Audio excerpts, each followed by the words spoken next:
¿Sí? Bueno, yo soy Óscar, antes os he presentado a Jordi, y tengo el gusto de presentaros a Víctor. Vamos a entrar un poquito ya en materia, yo creo que sobre un tema muy interesante, que es el tema de la innovación educativa, pero con la vertiente tecnológica. Entonces, yo creo que es un tema muy candente en el sentido de cómo todos los centros, en este caso, estamos planteándonos un modelo digital, y realmente Víctor en esta materia es un experto. Víctor, además de profesor de bachillerato en la rama de biología, es también responsable de la digitalización de su centro en San Sebastián, y creo que no hay nadie mejor que él para que nos solvente o que nos ilumine un poquito en relación hacia dónde tenemos que ir en relación a la tecnología en nuestros centros. Después de su presentación, que será, creo que va a hacer un decálogo dirigido en este caso tanto a profesores como a los centros educativos, y bueno, después al finalizar haremos un debate abierto para que podáis todos intervenir y comentéis vuestras dudas o que pedir en este caso consejo a Víctor. Así que nada, os dejo con él. Mejor. Y luego sí que habrá un turno de preguntas, abierto. Con micrófono. Bueno, mejor no, diferente. Gracias por tu presentación, Óscar. Has dicho que soy experto. Yo creo que el único mérito que tengo, que ni siquiera es mérito, es que tengo cierta edad. Entonces ya desde finales de los 70 empecé a enredar con un Spectrum y me di cuenta que este mundo me hacía hacer mejor aquello o en lo que yo quería trabajar. Y a partir de entonces, como usuario, porque yo sé muy poco de teclas, he ido pues usando este mundo en la enseñanza y en la educación, y creo que puede aportar muchísimo. Entonces, primero voy a enmarcar el tema, luego voy a ofrecer 10 puntos rápidos para que podamos entablar un diálogo y una discusión, pues no solo entre vosotros y yo, sino incluso entre todos. Esta diapositiva lo que pretende es poner de manifiesto un razonamiento que se suele dar para introducir modelos digitales en los centros. Lo que aquí está plasmado yo creo que es cierto. O sea, estamos viviendo una revolución como no se ha vivido nunca en la historia de la humanidad, ya que la tecnología digital está influyendo en los dos principales agentes de cambio de la sociedad, que son los sistemas de producción y, por otro lado, los sistemas de transmisión de la información. Mi escaso conocimiento histórico me dice que ha habido grandes revoluciones en la transmisión del conocimiento, como pudo ser la imprenta, otras en el ámbito técnico, como pudo ser pues, la revolución industrial o pudo ser el fuego en su momento, pero la revolución digital es algo que está impactando en esos dos ámbitos, y esto es algo nuevo, ¿no? Entonces, como esto es así, y no solo estamos cambiando de siglo ni de milenio, desde mi punto de vista estamos cambiando de era, se empieza a hablar ya del antropoceno en vez de este holoceno equilibrado que llevábamos viviendo con la naturaleza, y se suele sacar la conclusión de que como esto es así, entonces hay que meter ordenadores en las aulas. Y yo creo que, aunque esto es verdad, esa no es la razón por la cual hay que introducir estos dispositivos en los colegios o en los institutos.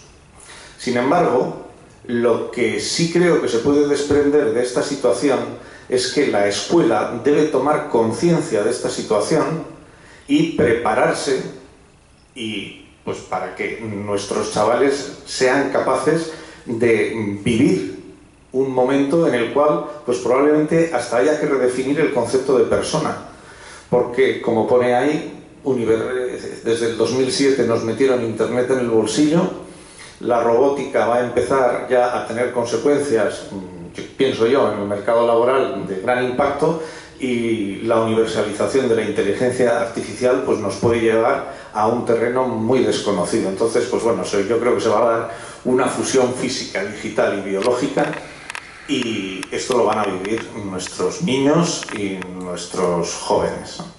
Entonces, desde ese punto de vista, la escuela sí que tiene que hacer algo, aunque la respuesta no sea meter ordenadores. Nosotros en nuestro centro llevamos, bueno, yo trabajo en un colegio concertado en San Sebastián.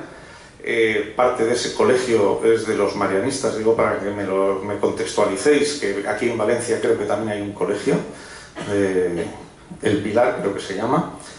Entonces nosotros decidimos introducir un modelo digital porque nos hicimos la siguiente pregunta, ¿no?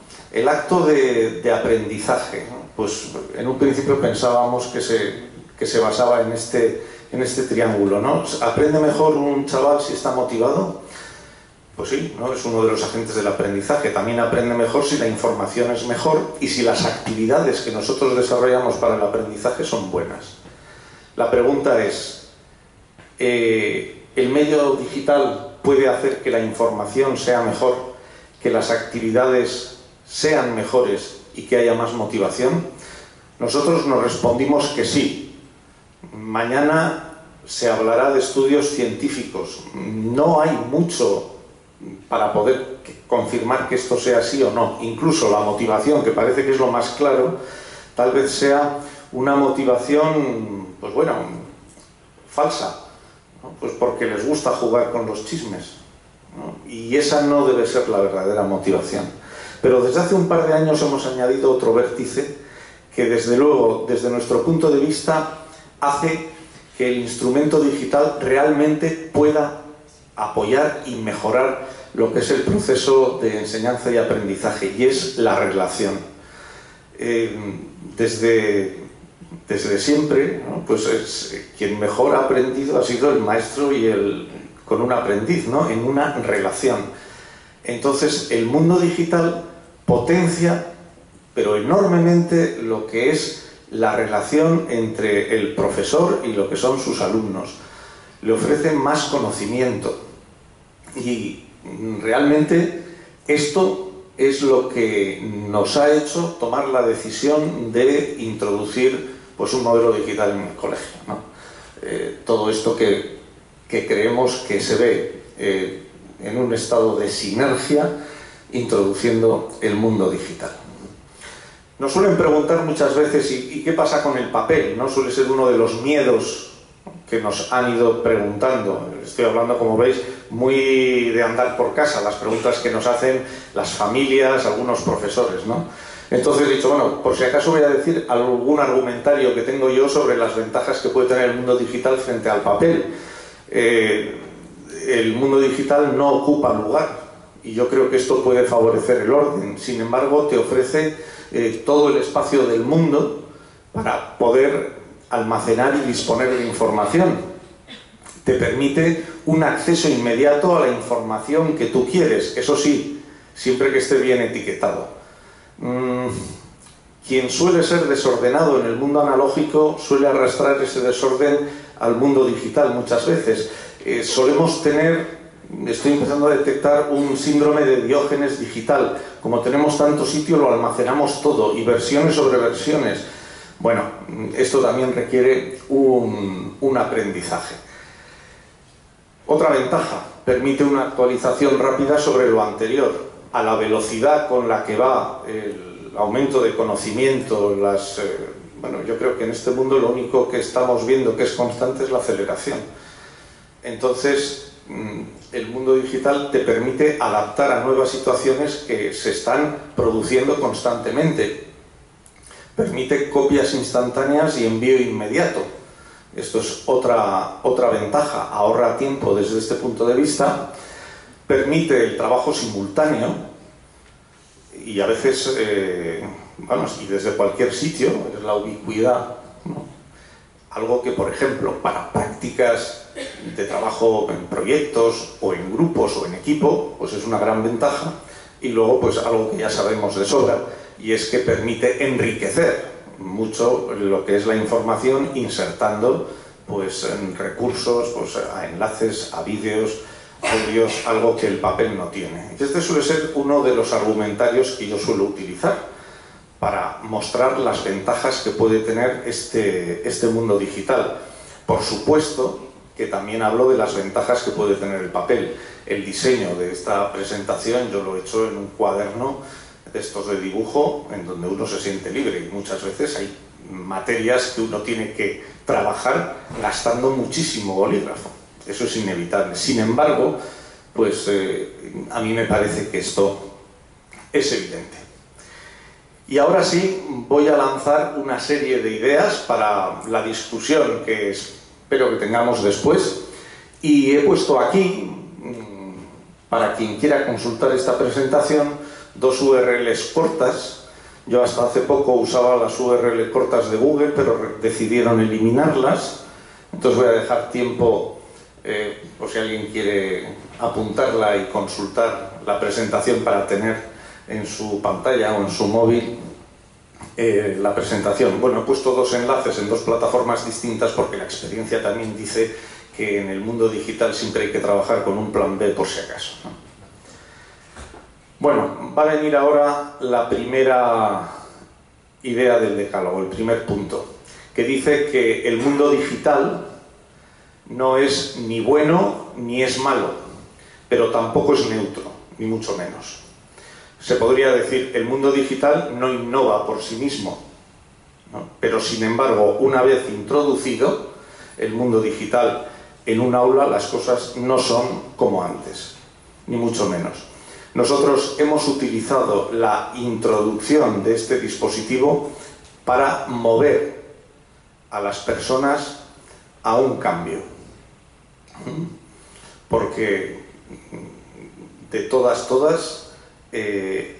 la introducción de unos ordenadores en el aula va a cambiar, sin lugar a dudas, lo que el profesor va a hacer dentro. Es como una palanca de cambio. Segundo punto, el gran peligro que vemos que puede tener el mundo digital. Uno de ellos en la enseñanza, tal vez a mí el que más me preocupa, es el de la pérdida de la atención, el de la dispersión, ¿no? Y aquí distinguiría fascinación de atención. Muchos chavales les encanta esto, están fascinados con el mundo digital, pero luego resulta que esa fascinación es una puerta, no voy a decir a la adicción para no ser dramático, pero sí a una situación de ir necesitando estímulo tras estímulo. Y es algo que tenemos que cuidar mucho, que es el favorecer una práctica de uso de estos aparatos, pero con atención sostenida. Tenemos que entender que nuestros chavales no vienen del mundo del que venimos algunos de nosotros. Yo vengo del viejo mundo de la atención, el silencio y la memoria. Ellos no. Ellos vienen ya del mundo de las pantallas, pantallas que empiezan a consumir demasiado pronto. Igual mañana se nos muestran algunos de estos estudios de la Sociedad Pediátrica de Canadá que limitaba el uso de dispositivos a partir de cierta edad. Bueno, limitaba, no recomendaba, ¿no? Entonces, este es otro de los retos que si nos planteamos un modelo digital tenemos que tenerlo muy en cuenta. Errores que hemos estado cometiendo en el uso del mundo digital. Señalo aquí uno, que es el de utilizar el mundo digital como si fuese papel, es decir, que solo sea un cambio de soporte, ¿no? Y así, pues se ha inundado el mundo pues, académico muchas veces de presentaciones imposibles, presentaciones pues, llenas de letras. Nos ha llevado a confundir lo enseñado con lo proyectado. Hemos trasladado unos apuntes en papel a un PDF, ya no repartimos las fotocopias, se imprimen los chavales los PDFs en casa, y eso, pues sin lugar a dudas, no es ninguna innovación. Tal vez incluso llegue a ser una regresión. Entonces, esto es algo que tenemos que evitar. Vamos a usar el mundo digital para lo que de verdad puede transformar. Y puede transformarlo, yo creo que esto puede ser una primera gran innovación en lo que puede ser un cambio en la relación. El mundo digital permite dejar huella de todo lo que va haciendo un chaval en su proceso de enseñanza, bueno, de aprendizaje. Y eso nos da muchísima información que nosotros podemos usar en nuestra interacción con él. Yo creo que uno de los principales factores que intervienen en el aprendizaje es la retroacción mutua entre profesor y alumno. Tampoco es que haya mucho escrito al respecto. Hombre, esto lo marca el estudio de John Hattie famoso, que algunos denostan porque estadísticamente parece que pues, no se ajusta a lo que debería ser un estudio, pero marca pues esta retroacción, este diálogo mutuo entre profesor y alumno como uno de los aspectos que tiene más impacto en el aprendizaje. Y pues yo creo que el mundo digital favorece, complementa mucho esa relación que, vamos, personal, que siempre se va a necesitar y mucho más a edades tempranas que igual en secundaria y por supuesto en bachiller y en la universidad, ¿no? Cuando saco fotos me suele gustar pues, que aparezcan las dos cosas, el mundo digital y el mundo analógico, creo que se complementan y que luego pues, la relación no debe ser, al menos en las enseñanzas obligatorias y luego posobligatorias, exclusivamente digital, ¿no? Yo creo que se necesita ese acompañamiento y el mundo digital te lo da, nos da muchísima información. La información es poder y nosotros desde nuestro rol lo que tenemos que convertir es ese poder en un servicio de acompañamiento. Otro de los aspectos que creo que favorece el mundo digital es la personalización en lo que puede ser las necesidades educativas y de aprendizaje de las personas. Cuando empezamos a tener que hacer propaganda y marketing educativo, pues bueno, algo que no debería ser necesario, pero se hace. Me acuerdo que poníamos atención personalizada, ¿no? Bueno, eso era algo que no se podía hacer y hoy en día también es muy difícil hacerlo. Hay profesores que igual cada año tienen 120 o 125 alumnos nuevos que está con ellos 2 horas a la semana. Realmente es muy difícil que haga una atención personalizada, ¿no? Sin embargo, el mundo digital puede colaborar a que haya una mayor personalización en el sentido en el que te permite tener de una manera más accesible y más rápida distintos materiales adaptados a cada chaval. Eso lo permite. No va a llegar al 100% porque o sea, la vida es como es, o sea, tenemos nuestros límites, pero sí que contribuye a que esa personalización pues sea más, esté más cercana, ¿no? Por ejemplo, todos los instrumentos digitales que hay o aplicaciones para dar una retroacción inmediata en cuestionarios y en test, pues bueno, eso le hace muchísima ilusión al chaval, ¿no? Enseguida obtiene una respuesta sobre la cual puede trabajar. Este es el primer aspecto. Y el segundo es la accesibilidad. Yo me he encontrado con que el mundo digital ayuda a bastantes minusvalías, ¿no? Voy a poner un ejemplo.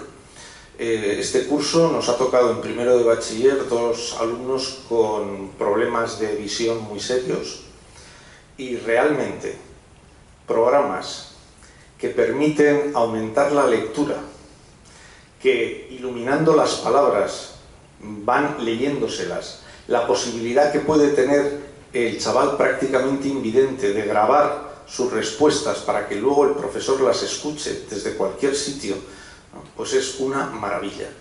Y desde este punto de vista creo que merece la pena el contemplar la posibilidad de utilizar este mundo de una manera sistemática de cara a mejorar la accesibilidad al conocimiento a este tipo de colectivo.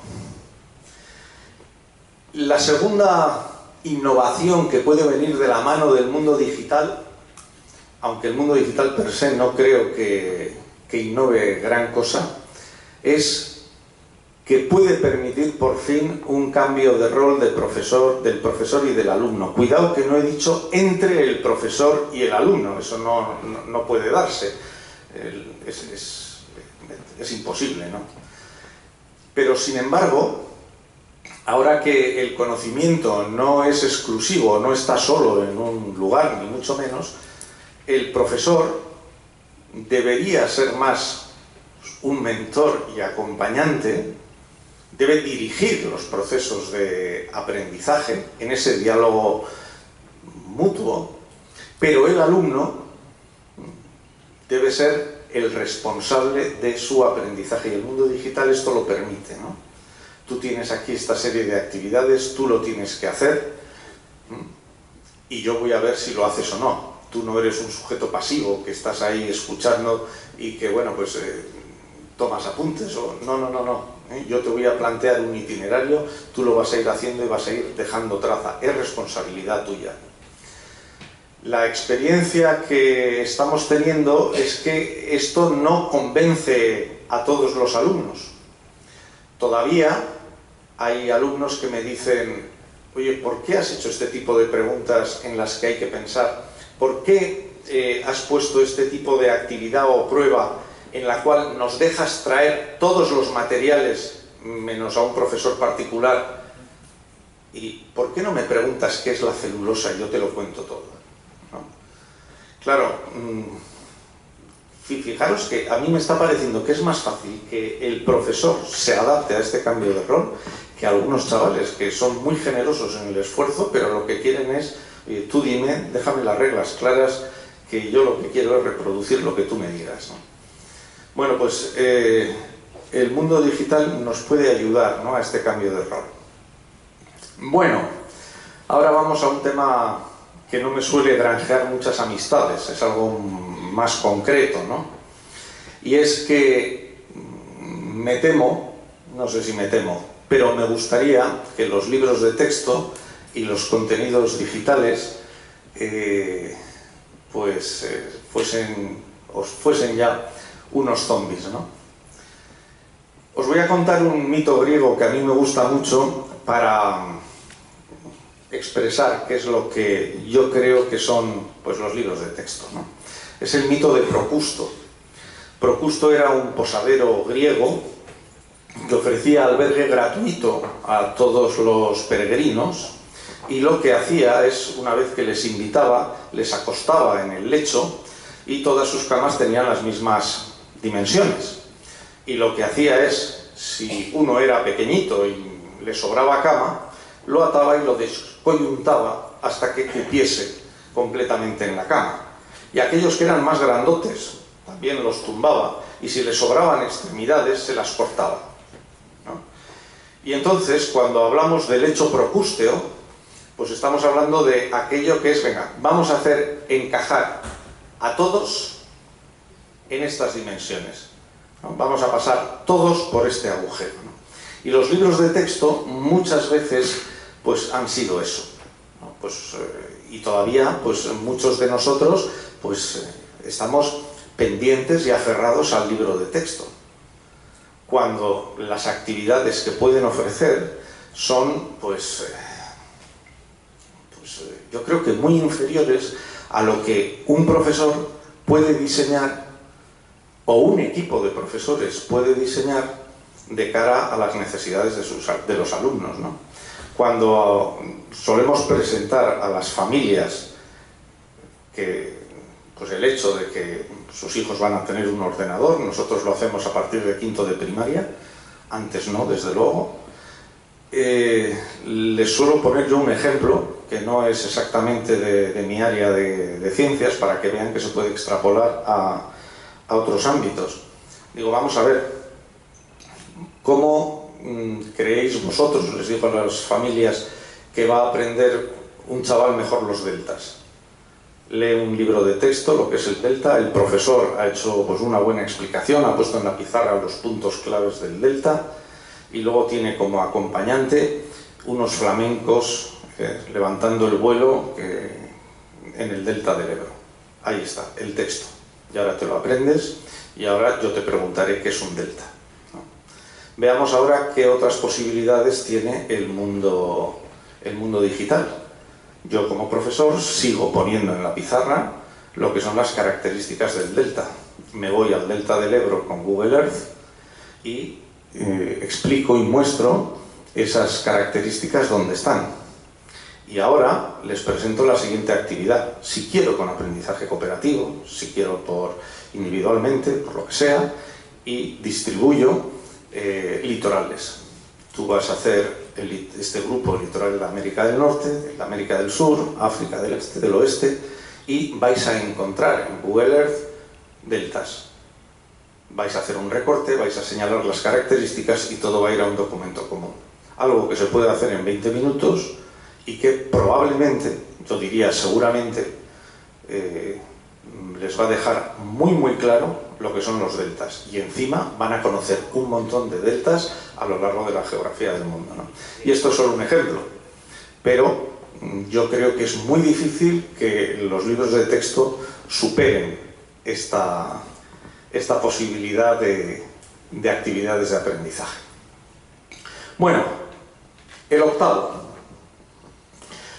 Cuando hablamos de modelos digitales, pues enseguida aparecen los clanes, las tribus, ¿no? Yo soy de Microsoft, yo soy de Google Classroom, yo lo que hago es utilizar Moodle, yo soy de esta plataforma. Bueno, pues yo soy de los que pienso que da igual. O sea, realmente el instrumento digital está, pues la mayor parte de ellos, pues bastante por encima y por delante de lo que nosotros utilizamos. Yo muchas veces me pregunto, bueno, ¿y de Moodle cuánto uso realmente? ¿Y de esta suite cuánto? ¿No? ¿O de esto otro cuánto? Y no llegamos a usar el tope, ¿no? Sí que es cierto que algunas se pueden adaptar mejor o peor, pero eso no importa. Eso da igual. Lo que importa es el talento y la inteligencia del profesor a la hora, o de los equipos de profesores, a la hora de utilizar esa herramienta. Eso es lo que verdaderamente importa. En estos momentos yo creo que vivimos, estamos en tránsito. Vivimos un momento en donde pues, todas estas grandes corporaciones, las que se llaman las GAFAM, Google, Amazon, Facebook, Microsoft, Apple, ¿no? Pues están buscando su trozo de pastel. Bueno, pues yo creo que da igual. O sea, la innovación no está ahí. Esos son solo instrumentos. La innovación está en otras dinámicas que igual nos cuentan mañana, ¿no? Igual, pues qué sé yo, una cibercomunidad de chocos, igual con el mundo digital se ve reforzada y es mejor. O un aprendizaje por pruebas, que también se va a hablar de eso. O un aprendizaje por proyectos es mejor utilizando el medio digital o no. Bien, pues yo creo que esto da igual. Y termino con las dos que me parecen imprescindibles. Bueno, sí, son imprescindibles. Si un centro quiere meterse de verdad en la implantación de un modelo digital. La 9, que es la primera de estas dos, dice que un modelo digital debe impregnar a todo el centro educativo. Dos ideas al respecto. Primero, en todos los colegios, y sé que aquí hay muchos frikis, ¿no?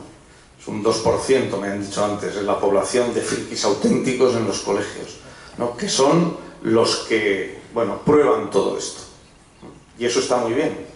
En toda gran empresa, en todo gran descubrimiento debe haber exploradores. Y ellos son los exploradores.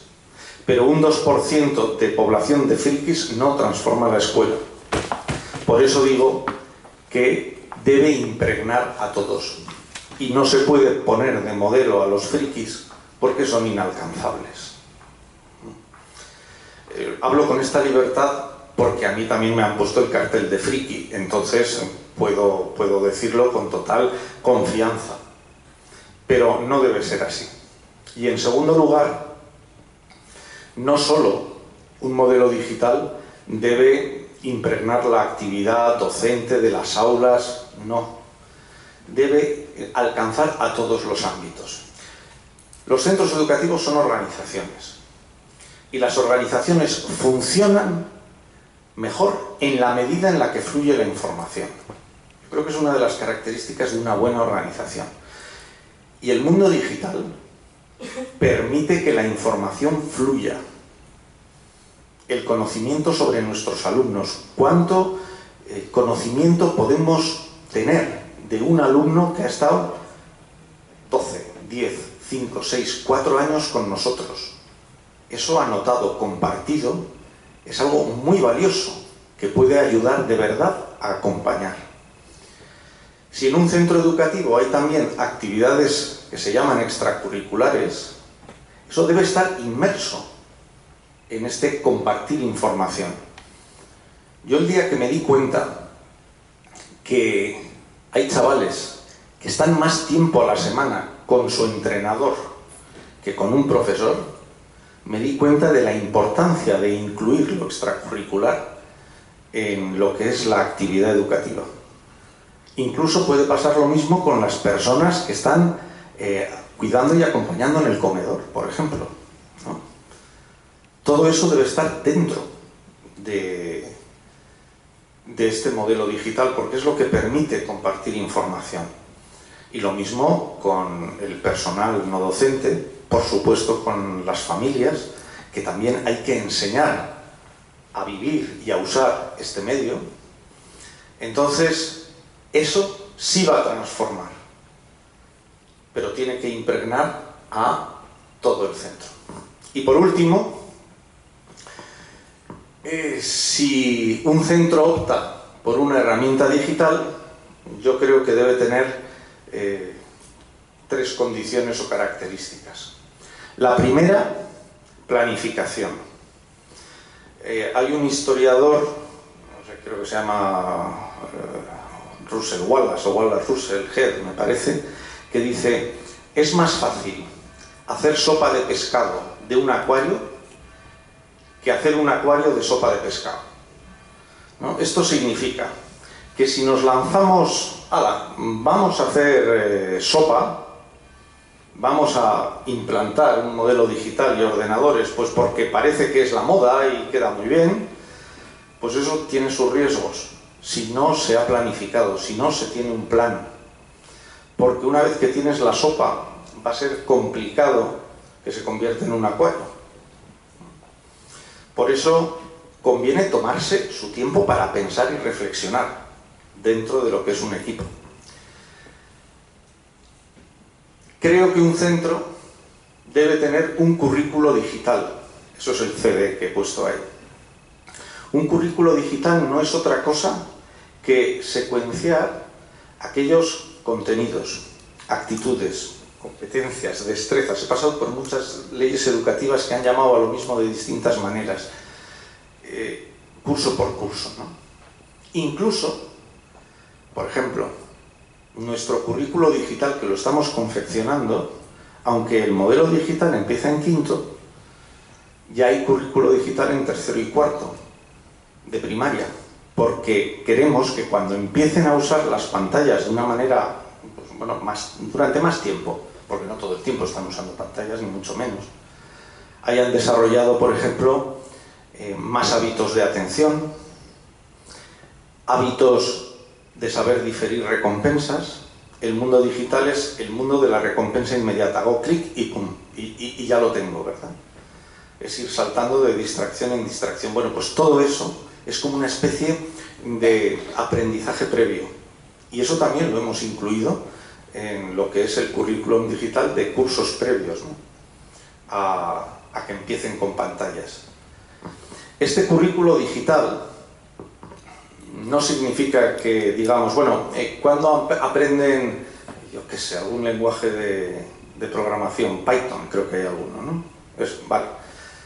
Pues en el aula, en la asignatura de TIC, en primer curso, no. Esto va más allá, va dentro de una concepción de áreas. Por ejemplo, si nosotros queremos que nuestros alumnos puedan hacer pues presentaciones y diseñar presentaciones, eso no es algo que competa a la asignatura de TIC o como se llame. No, tiene mucho más que ver con el área de comunicación. Eso se tiene que dar en, como se llaman las asignaturas, en lengua, en idiomas, porque el objetivo de una diapositiva es comunicar. Y debe también darse en el área artística. En el punto 3 había una diapositiva horrible, bueno, la he cogido de un profesor de universidad, que claro, había visto una foto de unas proteínas en 3 dimensiones fabulosas. Le gustaba tanto la fotografía, esa proteína tenía cientos de colores, y ha puesto un texto negro encima, claro, no se ve nada, ¿no? O sea, este currículo digital tiene que ir entroncándose en todas las áreas a lo largo de todos los cursos. Si yo quiero que aprendan el manejo de una hoja de cálculo, no creo que el área de TIC, de tecnología, sea el lugar. Yo creo que donde debe hacerse es en el área de matemáticas, por ejemplo, cuando se explique estadística, o debería ser, si hay asignaturas de empresa, en esas asignaturas. Y lo que sí creo es que, y también hay que incluirlo, es que en esas asignaturas o áreas de tecnología, donde lo que todos deberían aprender en algún momento es a programar, vayan por ciencias o por letras. Eso tiene un valor en sí mismo. Y si queremos enseñar el comportamiento en redes sociales, o cómo se escribe un correo, o cómo tiene que ser la presencia virtual, eso debe estar entroncado en el área de ética y convivencia. No tiene que ser algo separado. Por eso damos tantísimo valor al currículo digital, que es algo que, insisto, estamos construyendo. De hecho, recientemente hemos incluido algo que nos está preocupando a todos, que es el famoso asunto de las noticias falsas, ¿no? Y eso, pues, donde se puede entroncar muy bien, pues es casi en cualquier área. Vamos a ver esta noticia, vamos a investigarla. ¿Cómo se accede o cómo podemos encontrar fuentes de datos fidedignas? ¿O cómo podemos analizar la información? A mí me parece fundamental el currículo digital. Y también un EDU. EDU significa Entorno Digital Unificado. Cuando no hay un proyecto conjunto, puede haber tendencia a que cada profesor, pues que es fan de una plataforma o de un sistema, pues prepare estas actividades, porque se ha dado cuenta que esto potencia de verdad lo que puede ser el aprendizaje, la enseñanza, la educación, y usa cada uno lo suyo. Y entonces llega un chaval y dice, a ver, ¿este profesor de qué pie cojea? Este es de Google Classroom, a este le gusta Kahoot, o este me lo pone en su blog y yo me lo descargo. Eso contribuye a uno de los riesgos del mundo digital, que es el desorden. Yo recomendaría a un centro que quiere ir avanzando en un modelo digital que elija un entorno para todos. No es tan importante, como he dicho, creo recordar en el punto 7, me parece, u 8, no me acuerdo. No es eso tan importante, pero no enloquezcamos a nuestros alumnos. Y este es el 10º punto. Y para terminar, voy a dar brevemente cuál es la estructura que tenemos nosotros en el colegio, sabiendo que yo creo que es la mejor. Sé que no es posible muchas veces, pero la voy a contar. Nuestra estructura es que yo, como me ha presentado Óscar, pues soy el responsable del área de tecnología educativa. Yo no sé de chismes, hay aquí mucha gente que lo puede atestiguar, ¿no? Pero sí que tengo un equipo de técnicos, pues francamente bueno, y que tienen desarrollada la principal virtud para desempeñar esta tarea, que creo que es la paciencia. Y yo soy miembro del equipo directivo y estoy ahí con voz, voto, Por una sencilla razón, porque lo que no está en la cabeza de los directores no se va a llevar a cabo en un centro educativo. Y bueno, estos son los 10 puntos que quería lanzar para charlar lo que haga falta y discutir y compartir entre nosotros.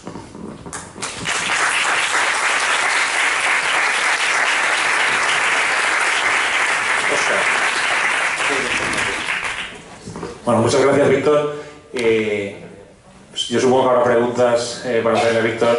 Yo creo que me parece muy interesante porque yo creo que en todas las escuelas lo que decía sobre los frikis de turno, yo también soy uno de ellos en la mía y me siento afectado y realmente a mí sí que me gusta que nos plantee estas cuestiones porque yo creo que cada centro, cada uno va a la suya muchas veces y es difícil tener claro el modo digital, si los chiquillos o los más mayores, en mi caso son gente de FP que tienen que tocar mucho el ordenador, realmente se distraen mucho y no se acaban de centrar y hay otras competencias que a lo mejor son mucho más importantes que las digitales, aunque las digitales, como ha dicho Víctor, son fundamentales para, ¿qué has dicho? El antropoceno.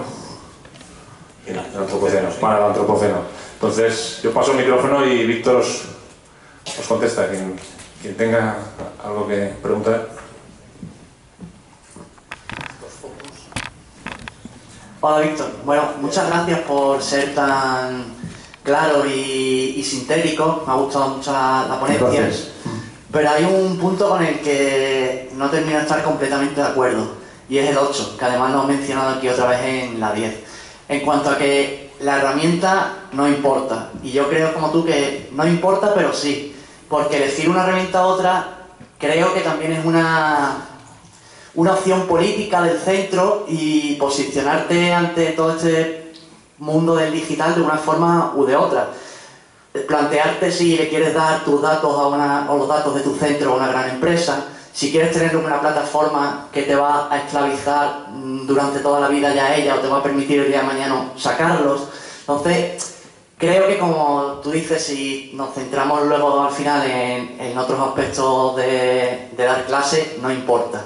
Pero desde una perspectiva, como comentabas en la última, de dirección, de hacer un proyecto de digitalización y demás, creo que sí importa. Y me gustaría preguntarte qué es lo que habéis hecho en el centro. Bueno, esto demuestra la importancia que tiene irse a comer todos juntos y a cenar todos juntos. Por la sencilla razón que hemos estado charlando sobre eso en la comida. Sí, efectivamente, eso es un riesgo. Hay empresas que, lo comentaba antes Jordi, que parece que ceden sus datos de los alumnos, ¿no? Y otras que no. Pues sí, pero algo tienes que elegir.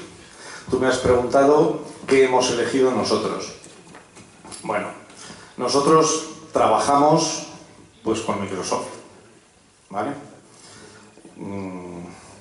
Por razones pues que la plataforma que nos cubre todo este flujo de información pues decidió trabajar con Microsoft. Entonces eso es lo que hemos elegido, ¿no? Estamos relativamente cómodos, creemos que es una buena elección porque de momento luego en su desempeño profesional pues va a ser una de sus opciones, aunque sabemos que Google pues está cada vez metiéndose más incluso en empresas, ¿no? Pero eso es lo que hemos elegido. Yo estoy de acuerdo, esas repercusiones sí que tiene, ¿no? Pero también tiene el aspecto positivo de que va a ser con lo que luego igual van a trabajar esos entornos, ¿no? Es que no hay nada perfecto, ¿no? Si esperamos a la perfección nos quedaremos paralizados, ¿no? Pero sí, igual alguien tiene plataformas mejores, ¿no? Antes ha salido también en la comida Edmodo, por ejemplo, ¿no? Pero que también veíamos que tenía sus inconvenientes. Si esperamos a la perfección, de hecho hay gente que está esperando a la perfección para empezar y generalmente esas personas son las que no quieren empezar nunca.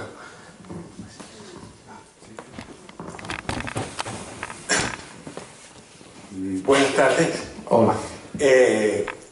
Con el debido respeto, interpreto el trabajo como una tratar de ayudar, orientar a quien quiere introducir las tecnologías digitales en los centros educativos.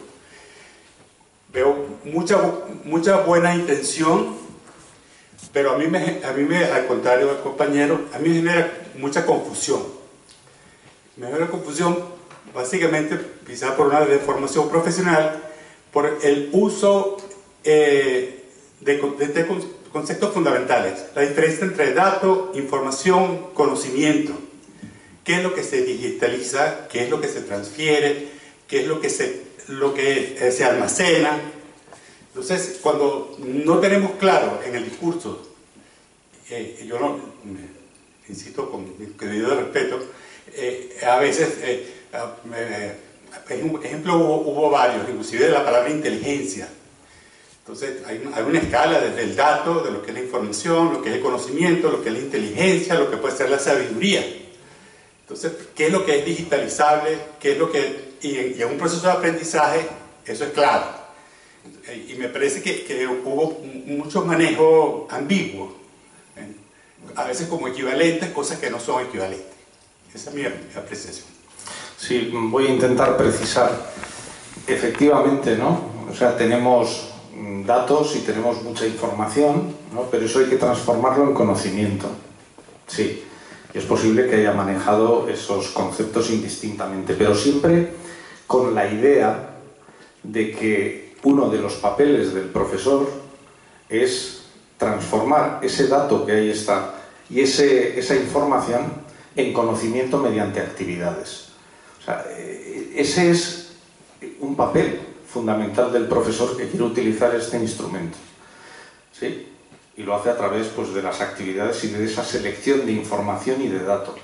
Pero también el profesor tiene datos acumulados de los alumnos y eso lo tiene que transformar él para su uso en conocimiento, por supuesto con la discreción necesaria, ¿sí? Luego ya lo de pasar a sabiduría, eso ya es complicado, ya si es frónesis ni lo cuento, ¿no? Pero sí, efectivamente. Entonces yo sí que precisaría que la información y los datos lo da el mundo digital, pero la mediación del profesor, gracias a sus actividades, lo puede transformar en conocimiento. No, de hecho es lo que yo intento hacer. Presentaros si queréis, los que vayáis a preguntar. Miquel.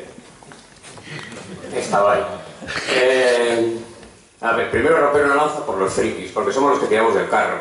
Un poco harto de que... no, con esto no... Nosotros hemos tirado del carro en esta historia. Y hemos sido contagiosos.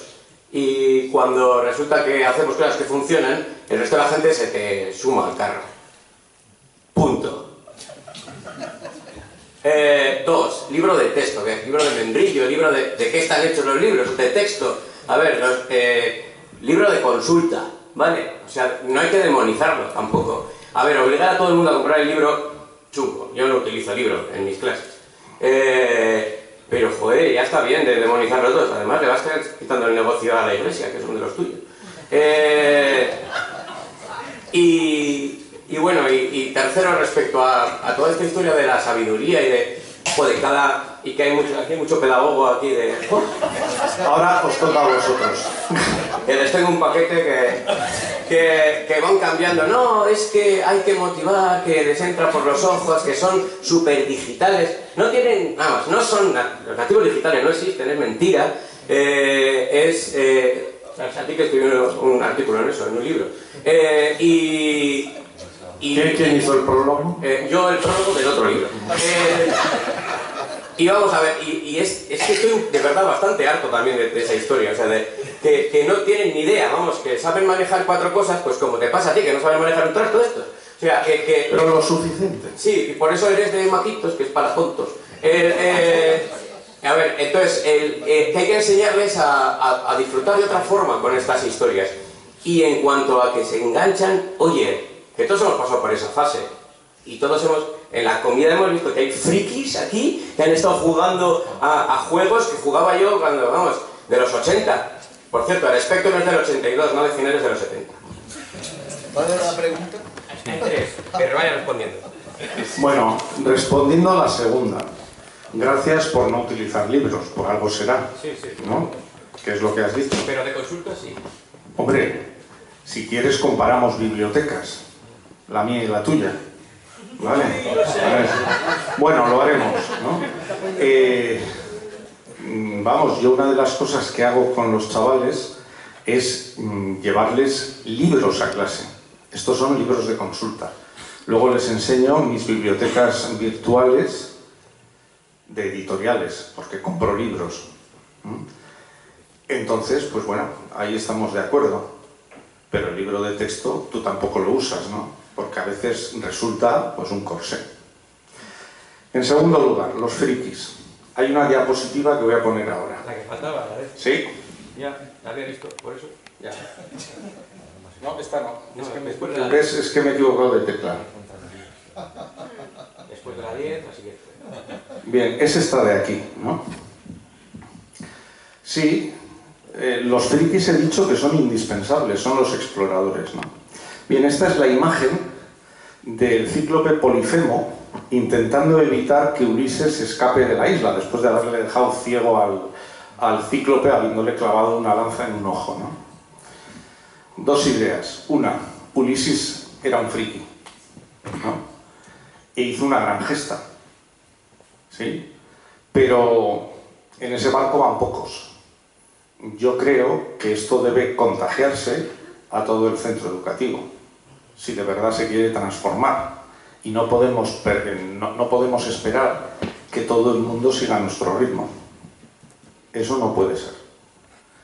Y aprovecho la imagen para decir que nosotros estamos en una situación similar. Ahora, al menos nosotros. Aquí a Ulises le queda todavía atravesar todo el océano, ¿no? Con todas las trampas que le tenía preparado Poseidón, que era padre de Polifemo, ¿no? Entre ellas los cantos de sirena. Cantos de sirena a los cuales yo también pues, he escuchado y he sido embaucado, ¿no? Que si te llaman de Microsoft, mira, me han llamado de Microsoft, pero de Apple no, a pesar de eso. Pues sí, estamos ahí, pero yo quiero estar ahí, ¿no? Tengo frikis en el colegio, pero quiero que ahí estén todos. Y ahora, si algún pedagogo quiere responder a la tercera pregunta. ¿Cuál era la tercera pregunta? Que nos estáis cambiando cada Toma, poco. Manuel, ¿quieres decir algo? Nos estáis cambiando cada poco que, oh sí, esto es maravilloso, aprenden mogollón con esta historia. Y luego, no, que se distraen, que es que ¿cómo se llama? La economía de la atención y no sé qué. Pues no es de acuerdo de una puñetera vez. O sea, Es que creo que tiene un problema y que le estás confundiendo pedagogos con psicólogos. bueno, O sea, una pues cosa sí, soy complicada. todos psicopedagogos. Es aquí, ¿vale? Es aquí. Yo solo te puedo decir una cosilla, ¿vale? Yo creo que si Es el hay... espíritu de horchata, discutir. Si hay una actividad en la que interviene cualquier dispositivo digital y el alumno no está distraído, es porque la actividad evidentemente no era lo suficientemente atractiva para que se interesara. Y eso es una evidencia. Y la responsabilidad es del profesor, o la profesora. No vamos a negar que la motivación, especialmente la intrínseca, es necesaria e imprescindible para que haya un aprendizaje de calidad. Y esa, como decía, me han encantado las palabras de Víctor, me han encantado. Esa es la labor del profesor, que pase de información a conocimiento a través de las actividades que nosotros diseñamos. Pero vamos, que luego hablamos. Había varios turnos, sí, pero no casi primero. Hola. Hola. Andrés Rivera, en Twitter followero. A ver, primero una cosa que me parece inadmisible, que solo concebís friki como friki digital, ¿vale? Yo, por ejemplo, estoy haciendo caligrafía medieval, ¿vale? ¿Qué pasa con el friki analógico? ¿Ese está extinto de momento o qué? Bien, esa una.